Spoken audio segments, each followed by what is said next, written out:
This is Dave Meltzer with Entrepreneur the Playbook, and I have a dear friend, Thomas Q. Jones. Welcome to the Playbook. Thanks for having me. So one of the things that you're known for is your uniqueness, right? A lot of guys kowtow to what they think you should do in college, what they think you should do in the NFL, even after the NFL. And I always feel like they get the short end of the stick because the system is manipulative. I want to know, what types of things led for you to like be confident enough, because you stand up to teams. Like you're like, hey, if I'm not going to do the deal, I'm not going to play. Yeah. And we talked about some other players that I used to represent and friends of mine that are like that. But where does that courage come from? Because most people, once they get the money, they're like, whatever the team says. And in the long run, when they get older like you, they're like, man, I could have got so much more if I just stood up for myself. I think the immediate place that I get, my mindset and my character and courage from was my mom and dad. I was fortunate enough to grow up with two incredible parents. I grew up in a very small town in Virginia, coal mining town. My mom was a coal miner for 19 years. My father was a coal miner for 1 year, was laid off.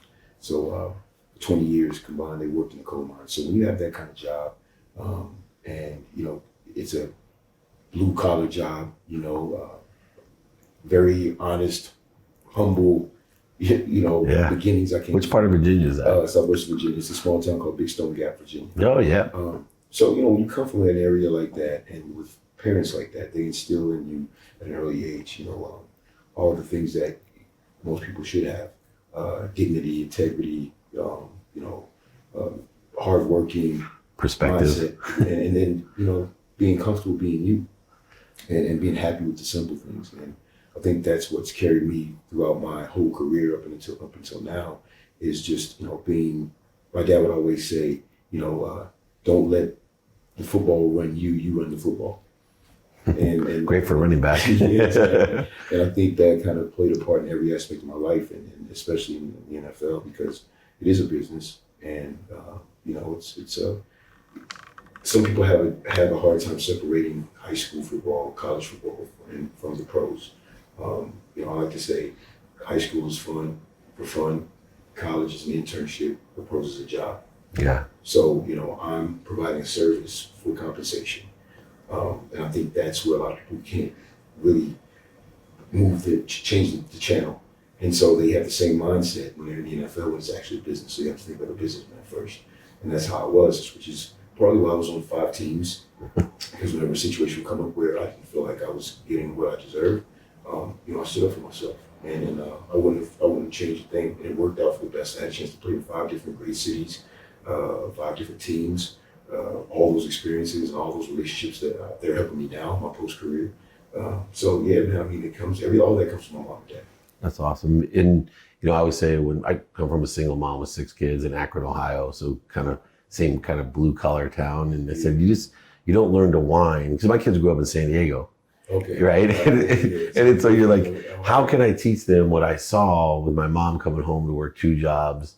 And because you watch your parents, you don't listen to them. Yes, you're exactly right. Right? We really don't. And people watch you. One of the extraordinary things too is you stayed healthy for so long. Yeah. And with all the different teams, and the game itself is brutal. It's not a contact, but it's a brutal sport. And as a running back, you had over 10,000 yards, one of the top 25 running backs of all time.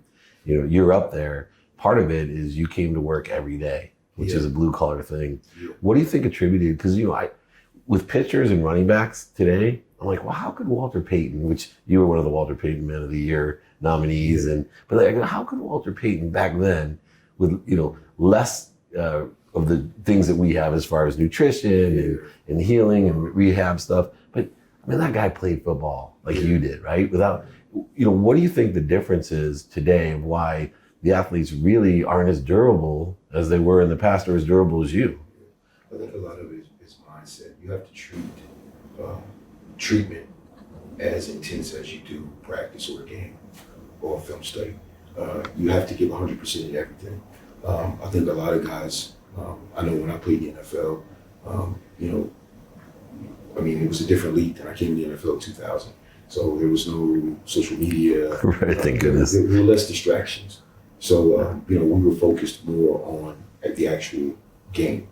every aspect of it. Where now, it's a totally different era. Totally, I realized in 2011, my last season, I knew it was time for me to leave. When I looked around, and, I'm looking at my playbook, getting ready for the game, and there's a guy next to me who's on Twitter.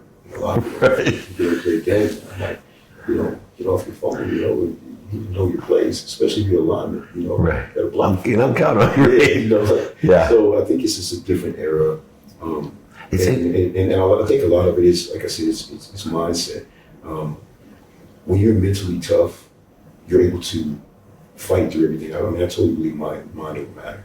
Totally believe in mind over matter. I literally willed my way from this small town in the corner of Virginia to Hollywood. I willed my way there mentally. When I was a kid, I said, this is what I want to do. This is where I want to be. And I have a plan. I'm going to stick to the plan no matter what happens. Nothing's going to stop me from getting there. And I made it. And it's the same thing with treatment. Like I said, I think a lot of guys don't mentally treat treatment like they do preparation for a game. There's cold tub, there's weight room, there's all these things that you don't want to do.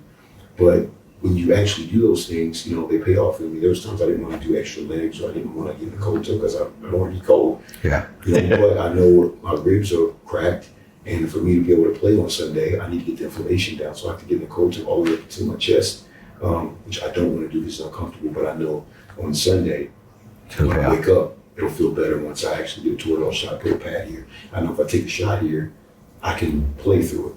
But that's why I said I think it's just a different era in football. What's interesting too is you've taken your successful mindset and you've been successful in what I think is the most challenging career, which is entertainment. Not only as an actor, but a producer. You have your own film, your own documentary, but you've also been a successful actor. You actually get jobs. And, for a football player, it's one thing because you were, great in high school, you were great in college, you were great in the pros. You didn't get rejection as much, right? You stood up for yourself to get more money in different teams, but it wasn't like when you walked on the field, they're like, oh, no, we're not interested. Yeah. Like that, people don't realize how much rejection in Hollywood there is, no matter who you are. Yeah. And what mindset did you carry over to be so successful in Hollywood as well? Well, I always believe when in Rome, when in Rome. Like you said, I come from environments where I've been successful. My talent has spoken for me. If you're talented in sports, you're going to get a shot. That's not the case in entertainment. There's so much more that goes on. Yeah. So what I did was I said, how do I become a successful actor, producer? Well, I need to know what it feels like to not be one. And so I moved from my, big house in Miami. I bought an apartment, rented an apartment here where we are now. Yeah. And studio in the middle of Hollywood. I didn't bring my car, my house, everything behind. And I said, what, You're like Rocky going backwards, like with the Apollo Creed, exactly. Rocky 3. Yeah, exactly. I needed to feel, because I've already been successful. And fortunately for me, I don't have to do this to pay my bills. Right. So I needed some motivation. So I moved out here 5 years ago, and I said, I need to be a struggling actor in order to appreciate the success of it. Because I've never done anything for the money. I've just never been that kind of person. I'm the most simple person ever. I can sit here and watch MTV Classics all day. Yeah. That's just where I come from. And so I wasn't thinking about money or fame. It was a challenge. It was something new. So I changed my name from Thomas Jones to Thomas Q. Jones. I had my middle initial. So now I'm kind of reinventing myself as someone else. Moved to LA in a studio apartment. Don't bring my car. I walk. I Uber. I do all the things that an aspiring artist would do, so I can feel what they feel, and I can struggle how they struggle, so I can appreciate the success how they appreciate the success. Because once again, it's mindset, and that's what I did 5 years ago. And I transformed into an actor producer. I spent 4 years in 2 different actor studios, 6 hours a week, so I'm a trained actor. Sometimes one of the classes is about 20 minutes away. This is before I had Uber, which was when I first moved down here. So a couple times I actually walked to class. At least you're fast. I got there a little late. But I think it's just really connecting yourself to what it is that you're trying to accomplish. Having a goal and living it and experiencing it. And it's all about, I think it really starts with your intentions, man. You know, if you have good intentions and positive intentions, you know, it's going to guide you in the right direction to take the right steps. When you take that perspective, a lot of people see it like, whoa, Thomas Q. Jones is sacrificing so much. He could live in that killer pad in Miami, you know, his great car. And it is a good life down there and relaxing. But you have a different perspective. I can tell that this isn't really sacrifice. It's more an enjoyment of a pursuit of some sort. Yes. You know, what is it that you know, in your background or your philosophy that I'm not really sacrificing. I'm just going after what I want in the way that I want to go after it. That's exactly what it is. I'm not sacrificing. I mean, I'm learning. Mm-hmm. You never sacrifice when you learn. You know, this is something, football is a very predictable job. And I mean, the only thing you don't know is if you're going to get hurt or not. But, you know, the schedule comes out for the season. I know which teams I'm playing. I know if I'm in the AFC East, I'm playing the Patriots twice, I'm playing the Bills twice, and the Dolphins twice. I know that for a fact. But this is the first time in my life that I've actually done something that's as unpredictable as it is. And I'm excited because I don't know what's going to happen next. 1 minute I'm here, you know, writing or a script or you know, working on a pitch for a TV show. The next minute I get a call from my manager, hey, you have an audition for your show, blah, blah, blah. And then I go on the audition next day, I book it, and 2 days later I'm in Atlanta for 4 weeks. And then I'm playing this character and I'm living this through this character who's this, you know, ex-convict that comes out of prison and he has to save you and then he becomes the hero. So this is the mindset I'm in for 4 weeks, and then all of a sudden, boom, it's over. I'm back on the plane back to LA, and I'm like, okay, what's next? And I'm still walking around for the next 3 or 4 days, still singing my lines because I'm still this character until it has to kind of go away. And I have another audition, I have to become someone else. So it's a learning process. I think life should be just a constant evolution process, man. You know what I'm saying? That's what I feel life is. That's what I want my life to be. So one of the interesting things that you said was, you know, you realized when you got to the NFL that it was a business. Yeah. Did you love football though? Was that a passion of yours? I loved football. Yeah. Where I'm from, Virginia, is football heaven. You know, Yeah. It's Friday night lights. Everyone in the town is at the games. Everyone. Did you still love it when you're getting paid money and negotiating? Was it still the same as when you I were still Friday? loved it. I still love football. I played football. One thing I was fortunate to do was to love the game and play the games as I did as a kid throughout my NFL career. I loved it. The same things that excited me about the game when I was 8 years old and first started playing excited me when I was 33 when I retired. Yeah. The smell of grass, Yeah. pads, the locker room. What do you miss the most? Probably I miss my teammates. Yeah, that's what most people It's say. a very unique job, and it's a very irrational job space in a irrational world that we live in. And if you don't play the game at that level, you can have insight, but you really have no idea, and it can't be explained. It's kind of like being in the military. Mm-hmm. The stakes are super high all the time. 1 minute, you know, you're laughing with your friends, and the next minute, you know, you could be shot. In the NFL, you know, 1 minute we're laughing before practice, stretching, the next minute you look over, your guy's got a broken leg, who's paralyzed. Right, career's over. So the stakes are super high at all times, and the nature of the game, you know, that's why I love acting, because acting really helped me transition as a person from football. When you play football that long, and you play at that level, you become the game. You're violent, you're on the field. I mean, Yeah, it's alter ego effect. It's called. two people. Yeah, alter ego You effect. get two people. And that's like we were talking about Ricky Williams or even Walter Payton. What I think about is so unique because these are fierce players. Yeah. But off the field, they're gentle dudes. Like you would never realize like how the heck are you running like Most of us are. Yeah. Most of us are like me. I'm one of the nicest people you ever meet. You know, but once I get on the field, I think because football allows all of your primitive instincts to take over. Mm-hmm. Survival instincts kick in immediately because you know that if you don't hit that person, they're going to hit you, kill, be killed. Same mentality. Yeah. And you have free reign to physically do what you want to someone. And even if it's illegal, you're just going to get a 15-yard penalty or a fine. You're not going to jail. You're not. Right. So, you know, if I hit somebody and knock them out because I'm mad, pissed off at them, 15-yard penalty, move back 15. Should have been a linebacker, man. You know, I mean, I played like a linebacker, running back. I know. Because I running watched. backs and linebackers, I can also get the same mentality. Because My publicist is a huge Bears fan, so he's over there still shaking. You know, one of the interesting transitions from the time you strap up is professional. You know your career is, there's only, every day could be your last day. You know your career is not going to be what you do the rest of your life. Yeah. And you played a long time. And you're saying, I retired at 33. Most guys that go to graduate school, and they're kind of just getting going by 33. You go to med school, you finally get a paycheck by 33. Yeah. And then you figure I got 40, 50 more years to work. Yes. What does it feel like now to know that, you're a true entrepreneur? You got your app. What's in your app? Well, my tech startup company is called CashStar. Right, CashStar. Yeah. Right, that's a whole nother thing. But every single thing you do now, it's like a rebirth, because you know that you'll be better 5 years from now at acting, producing, and technology, entrepreneurship, all those things. There's no doubt with your mindset, in your heart, I'm gonna be so good at this in 5 years. Where, when you started even at 22 into the NFL, you couldn't look me in the eyes and say, oh, I'm gonna be much better 5 years from now. Or when you were 30, you definitely couldn't tell me you'd be much better, right? Yeah, What shift in the mindset does it take now that you're in this for life? Yeah. Is there a certain shift that you had to take? Or do you keep the same attitude that this is my last day? It's the same attitude, just a different industry. Mm-hmm. I mean, there's, success.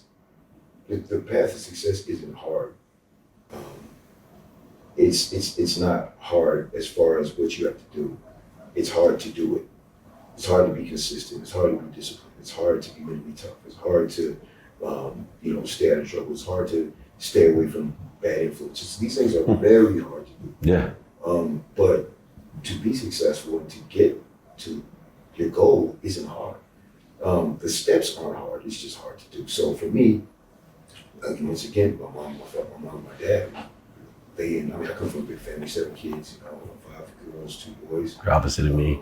6, 5 boys, 1 girl. Yeah. But when you have parents, which I think a lot of times are the X factor, like you said, you don't listen, you watch. Yeah. And when I watch my mom go in the coal mines from 12 a.m. to come home in the morning and before we go to school, and she's got a coal dust on her, and see my dad drive 2 hours to work, and then drive back to just make sure he catches my game, my brother's game, and my sister. So let's be fair. 2 hours driving in Virginia was like 120 or 140 miles. In LA, 2 hours could be right over to Beverly Hills. Yeah, exactly. I'd much rather go 120 miles than 1.2 miles. Well, the thing is, it's country miles, so it's longer. Yeah, same. Well, I had a golf course in Amherst, Virginia, so I was down in Lynchburg and Amherst. Yeah, so that's God's country. So, but the effort that it takes, to actually support us and be there for us. So, once again, I learned all that stuff from my parents, and from the time I was a kid until now, and I just took that same mindset and recipe that they gave me, and just interjected into my technology company and interjected into my acting and producing career. Same thing. You're one of the few people that I know that in different professions, and those are 3 big professions: professional sports, entertainment, and entrepreneurship. You're a person that follows your big dream. What advice would you give to someone that maybe younger than you and I, but they're halfway in, halfway out? They need some motivation or advice of how do I follow my dream? What advice would you give them? I would definitely tell them, don't let someone else's expectation get in the way of yours. Right. That's the number one thing I think that happens is people, they listen to other people too much instead of listening to themselves. I'm a testament, man. My graduate high school class was 100 people, maybe a couple, maybe 110. and I'm a 10,000-yard NFL rusher, Pro Bowler, all pro, first team consensus All-American in Virginia. Super Bowl ring. Well, almost. Oh, so you were in the Super Bowl. Yeah. Super Bowl. I went to UVA, University of Virginia, graduated in 3 years. And now I'm in Hollywood, having a production company. I've been in some pretty big projects. One technology company. A technology company, Caster Applications. I created a startup just with an idea on my couch 5 years ago. And now I'm in LA and the company's growing and we're making money. And it's my idea, it's my company. I watched the Social Networking movie with Mark Zuckerberg, and that's what kind of sparked me to want to get into tech. And I created my own startup. And I didn't know anything about technology, nothing. But I took those steps to figure out what I was doing. And about 5 years later, I have a company that's growing, it's making money, and it's continuing to grow. I mean, but there's no way that someone could tell me you're a football player. Why would you have a startup? Right. That makes no sense to me. So I would say definitely don't let someone else's expectations get in the way of yours. Yeah, when I think of Thomas Q. Jones, I think three things I've been told. You aren't what you do, right? You can't define me by what I do. You never define yourself. I'm not what I have. I mean, we're sitting in Rocky's apartment right now, and I know you're padded in Florida. Yes. And finally, you're not what others think of you, No. right? You're not, your reputation is your own. It's not what they think of you. And so you're not what you do, you're not what you have, and you're not what other people think of you. And I think that's why you're so successful. And I'm looking forward, like I said, I got a lot of people around here I think that you like to meet to help, and I appreciate you coming on the playbook. So thank you so much. It's a pleasure being on this You're a show. star, man. You got to hear Thomas Q. Jones with David Meltzer with Entrepreneurs, the Playbook.